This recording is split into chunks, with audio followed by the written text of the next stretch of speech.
Parenting can be joyful, challenging, rewarding, and tiring all at once. And when you're parenting with a mental illness, it adds a whole other layer of complexity. Studio 5 parenting contributor Heather Johnson recognizes that many parents have their own mental battles. And for those who do, she's talking directly to you today. Welcome, Heather. Great to have you. I'm going to ask this first question with great sensitivity, because what I don't want to do is apply more weight to what I'm willing to wager is a really heavy worry for parents in this situation. How does a mental illness, if a parent is struggling with a mental illness, how does that impact children? Yeah, we tend to go immediately to the extreme, which is if there's a parent with a mental illness, then that child, one, is going to be raised in a home where there's a lot of turmoil and a lot of stress and strain, and also that means that child will also have a mental illness. Neither of those things are true. It is actually not the mental illness that impacts children. It's a parent's behavior as a result of the mental illness and the family relationships that get built or don't get built that actually impacts a child moving forward. There's a lot of relief in that, right? Because we can work on and navigate the behavior and we can build the relationships even though there is the challenge of a mental illness, opposed to thinking that there's a direct correlation. There isn't. Okay, and it's good to hear that. I think you might assume, or one might assume, that they're the same, right? The behavior and the illness kind of go hand in hand. Right, and they don't. A mental illness is not what is impacting our children if you're struggling with that as a parent. It's the behavior that we exhibit that is impacting them. And again, it's the lack of or the strength of the family relationships that we're able to build. So we want to attend to that. We want to make sure that those things are always on our radar. There might be a mental illness and we're going to learn to control our behavior, right? Because that's what's going to have an impact on those relationships. You say that work begins by connecting dots. What do you mean by that? We want to connect the dots for our kids so that they're not filling in the spaces all on their own. What we mean by this is kids are really insightful and they're very intuitive. Our teenagers are very insightful and understand what's going on. And so they're going to look at a situation and they're going to know when something's off or when one of their parents is struggling. When we say to them, nothing's wrong, it's no big deal, everything's fine, they then are going to start trying to make up their own reasons why things are off in your home. And so we find them making it about them. They start to say, well, my mom has been in bed for this day and she's unable to come to whatever's going on at school or read a story to me. It must mean that I'm not good enough and that's why she doesn't want to hang out with me.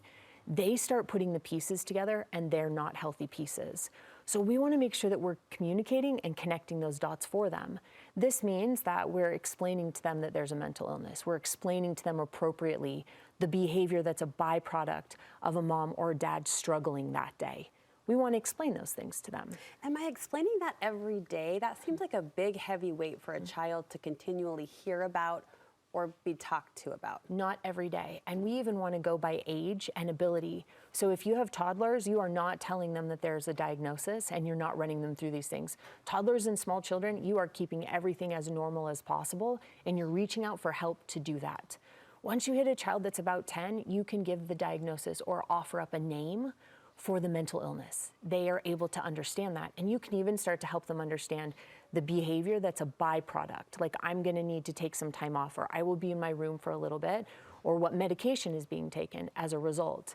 Then when you have kids who are about 13 or 14, you can start asking for a little bit of help to contribute to the fact that you're gonna need some. How then, though, do we keep that from not being their thing? Like, this is my thing, and it's certainly impacting the family. How do I prevent that from being their rock to carry? We're going to do that by making sure that we're not giving them too much. They're not going to take our place. You're going to have them help in ways that contribute like a normal 13, 14-year-old would to family chores and household responsibilities. But we're not going to actually put it on top of them and say, now you're in charge of the things that I'm unable to do.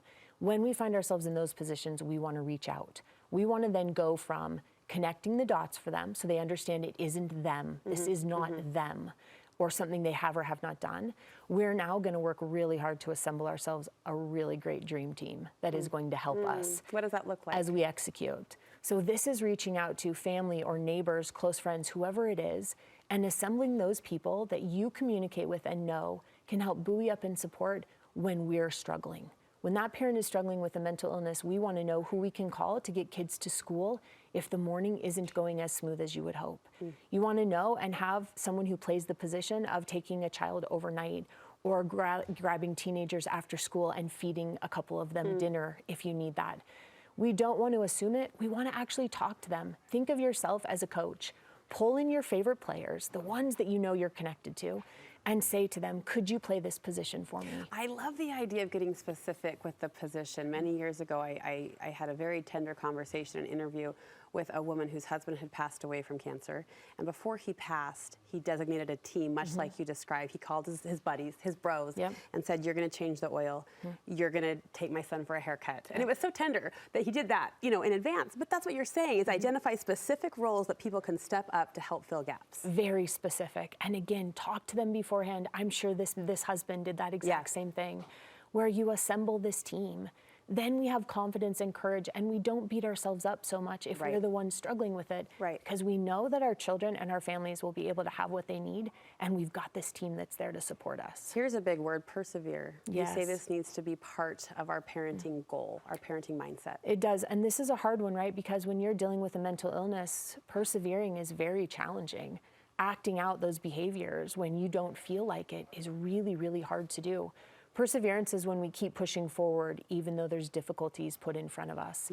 And so we want to make sure that mentally, to the degree we can, we're always considering that we're just going to put forth whatever it takes or whatever we have that day. We're going to continue to persevere. This is where that dream team comes in, where the perseverance might not be something I can do personally, but it is that I can make the phone call or send the text to the person playing this position to help with dinner tonight. And it's a willingness. Perseverance becomes this willingness. Even if that parent can just consider themselves always trying to be willing, that in and of itself will push and help them persevere. We've got to get creative, you say. We do. We always have to get creative. This is in parenting, no matter if we're struggling with a mental illness or not. This one hits home.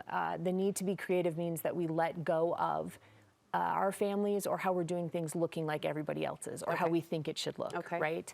And for us, about 10 years ago, my husband sustained a back injury and spent literally 2 years in bed. And when you have chronic pain that way, it then becomes mental pain. And so we're in this situation, right, where we're trying to figure out how are we going to connect? And his behavior is very different than it was before he was hurt. And so one day he actually decided that he was going to learn how to play Minecraft and taught all of our kids how to play Minecraft. So they would build worlds and had to get really creative, and then they would come home from school, and for hours they would play hide and go seek in Minecraft. And while he was in bed, it gave our family this amazing opportunity to build family relationships, to not allow the behavior to shift his ability to connect with them. And it simply came from a place of creativity. It's necessary. When we let go of having to look a certain way, our minds can be opened up to what creative looks like. We can go any route, right? I would have never anticipated that our kids would circle up at the end of our bed playing Minecraft with my husband, ever. And yet it's the exact thing that the creativity led us to know was so powerful during those years while he was healing and working through that injury. Be creative. Let go of the fact that it needs to look like everyone or anyone else. And as you said, I'll just underscore that doesn't have to compromise connection. And you say connection needs to drive the decisions we make in the situation. It does. We want to ask ourselves, given the situation, how can I continue to connect? Given that I'm unable today to attend or even get out of bed some days or cook or go to the park, what can I do that connects us, given that there's limitations? We don't often ask the question that way. We just beat ourselves up about the things that we're unable to do instead of getting creative in our connection and saying, wait a second, I can read a story to you. I can play Minecraft with you. We can watch a movie together. We can play a game. We can even just sit next to each other in silence. But that will connect us, opposed to saying, this illness needs to stop my ability to connect. It doesn't need to hinder us. It just is going to allow things to look different. And how cool is that? When we talk to our kids about that time in our family's life, they don't talk about dad being in bed. They talk about playing hide and go seek with him. That's what they talk about.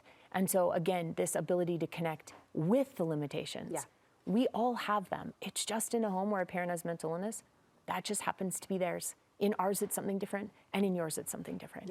And either way, we can connect through them. This is a tough topic that you handled so well, and I appreciate you arming us with advice, whether it affects ourselves personally or whether we're part of that dream team, being able to support and offer structure that way. Heather, thank you. You can find Heather's contact information for counseling on our website, studio5.ksl.com.